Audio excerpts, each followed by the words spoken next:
यानी इजराइल के बाद अमेरिका को भी बाहर कर खाड़ी देश ईरान के साथ अलायंस बनाने की तैयारी में है। अगर ये डील डन हुई तो खाड़ी देशों में अमेरिकी सैन्य अड्डों की जमीन खिसक जाएगी।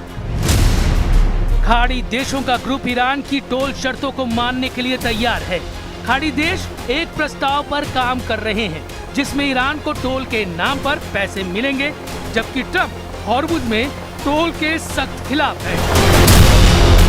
असल में खाड़ी देशों का प्लान युद्ध से अमेरिका के सेफ एग्जिट देने का है, जिससे ईरान के आगे अमेरिका के सरेंडर की इमेज न बने।